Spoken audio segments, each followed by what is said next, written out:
Now that it's 2024, I know that many of us will be setting goals in the new year. Maybe you want to start going to the gym, or you want to start running, you want to gain weight, or you want to lose weight. Well, 4 out of 5 new gym members will end their membership within the first 5 months. And we all know that you stop going to the gym way before you end your gym membership. But if you clicked on this video, then you're definitely not looking to be in that 4 out of 5. And whether your goals are within or outside of the fitness world, you'll still be able to take something from this video. But if you don't know who I am, first of all, I'll say welcome to the channel. My name's Laurel and I make short fitness videos on Instagram, YouTube Shorts and TikTok, showing my journey from beginner to where I am today in calisthenics, bouldering, running, hiking. I do a lot of challenges as well, such as 75 hard. And in this video, I'm going to show you all of the skills that I've learned to be able to develop my motivation and my discipline over these past 2 years. So if you can take anything from this video, then please subscribe. It will mean the world to me, and it will mean that I can make so many more videos like this in the future that can benefit you guys. So if you're starting from scratch, I'd say the first thing and the most important thing is to have fun. As long as it pushes you in the right direction, I'd say do something that's fun over something that's more efficient for your goal. You'll see loads of videos online of people telling you the most efficient way to gain muscle, to gain strength, to build your cardio. And although a lot of these can help you further down the line, I'd say the first maybe 1 month, 3 months, 6 months, 8 months, however long it takes of your training, you should specialize around building these habits first. If you're going from never going to the gym to trying to go to the gym 5 days a week, it's going to be a big jump, especially if you don't even enjoy lifting weights. So find something that you enjoy. Maybe when you was a kid, you remember that one time you went rock climbing at Butlins or something, and you really enjoyed that, so maybe you try bouldering over going to the gym first. Or you want to build your cardio, but running just sounds exhausting to you, but you love nature, then maybe start going on hikes. Start going for walks. Find a link between something that you enjoy and your end goal. And that will help you not get demotivated in the first couple weeks or months of training. Make sure you focus on building those habits. I personally started building my habits through running. Before I started making videos, I did start running for a while, and then I used those habits that I formed with running and started making videos on my calisthenics journey, trying to learn how to do a handstand. And all of that links to my second point, which is setting yourself realistic and short-term goals. If you're struggling to leave the house in the morning, then why is your goal to do bench press 5 sets of max, and dumbbell curls, tricep dips, pull-ups, lat raises, 10 minutes on the treadmill, Romanian deadlifts, squats? Relax. Your goal for today is to go to the gym. I don't care if you go to the gym, look in the mirror, take a picture and then leave, go back home and eat some pizza. You achieved your goal for that day. But what that's doing is building up momentum. You wasn't aiming to lift weights that day. Now you're in the gym and you're dressed appropriately, then you might as well lift weights. All throughout your fitness journey, you'll find that momentum will take you a long way. To this day now, I'll still go outside for a 5k run and then I'll think, I'm not that tired, might as well do another 2k. But if I told myself I was running 7k in the morning that day, I probably wouldn't have left the house. But if you're struggling to leave the house for a 1k or 2k run, don't even give yourself the goal of running. Give yourself the goal of getting into your running gear. It's a lot easier to start running if you're in your running gear than it is if you're in your pajamas. One step at a time. Now, one of the biggest things that helped me stay motivated was uploading videos. Having people watching me every day, having people inspired by my work, me being able to teach them and other people being able to teach me as well. It felt like I was a part of a community. So my third point is exactly that. Trying to join a community or build a community around what you're doing. Now, that doesn't mean you have to upload videos, but just telling your friends that you're going to the gym,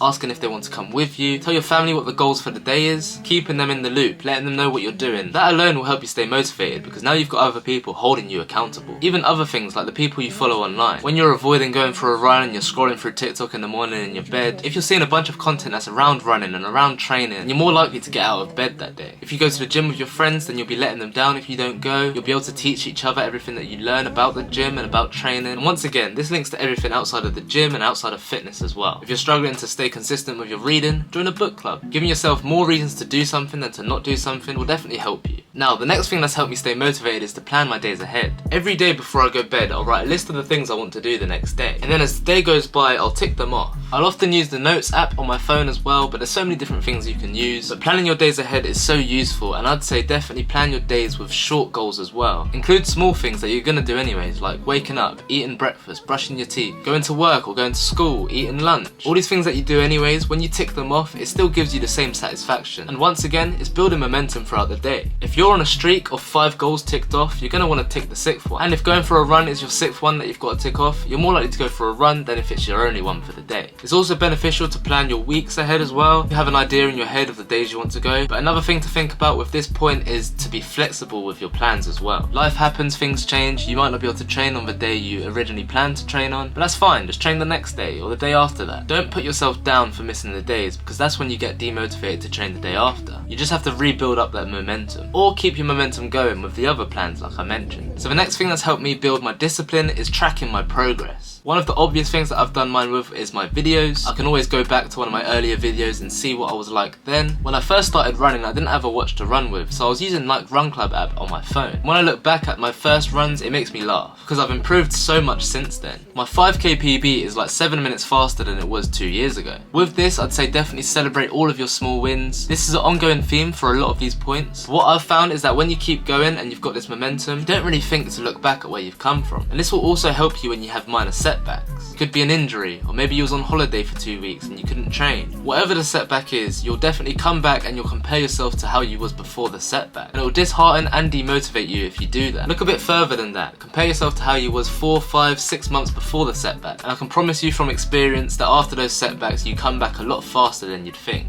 And not only tracking your progress physically, but tracking your mental progress too. Speaking from experience, I must say that the connection between your physical and your mental state is incredible. I've become so much more confident in myself. I think I'm definitely a more outgoing person now that I've started training. And overall, I'd say that training has become a part of my identity. And once it becomes a part of your identity, it's hard to take that away from you. Same way that if everyone knows you as a drinker or a smoker, someone who loves fast food, then it would be harder for you to quit those bad habits than it would for someone who's barely even started and no one knows them for it. So the same way that works with bad habits, it also works with good habits. If you're known as the guy that trains every single day, is always trying to improve as a person, then it's going to be hard to take that away from you. LXR Calisthenics is a part of who I am. So if you work on building that identity, then discipline will be around the corner. I'd also say make sure you compare yourself to how you was the day before. Don't compare yourself to anyone else, because that is the biggest demotivator. You'll always have someone else bigger than you, stronger than you, faster than you, someone who's more motivated and has more discipline. If you're constantly trying to beat the next person, then you'll never be satisfied. The only person that you need to beat is who you was the day before. That doesn't mean you can't take advice and learn from others, but what you should do is look at how that advice will help yourself grow. So to summarize, I'd say when you're starting off training, the most important thing is to enjoy what you're doing, work on building up habits as opposed to trying to get to your end goal, join communities of like-minded people and surround yourself with people who can hold you accountable. Make sure you plan your days ahead, but stay flexible in case anything changes. Track your progress and celebrating small wins while also embracing any setbacks that might come your way. Make sure you make that link between mental and physical progress, and a big part of that is not comparing yourself to other people, only comparing yourself to who you was the day before. So if you took anything from this video, then please subscribe. It'll mean the world to me, and it'll mean that I can make more videos like this in the future. I'm looking to make at least one video a month in the new year. A lot of them will be me talking from experience, giving advice and tips. It'll also be tutorials, vlogs, days in the life videos. And if you want to see my short form videos as well, then you can go over to my YouTube Shorts, my Instagram or my TikTok. I've currently got 3 different series going on at the same time. So training for the 2024 Manchester Marathon, training to be a V5 climber, and my journey trying to be able to do 10 muscle ups in a row.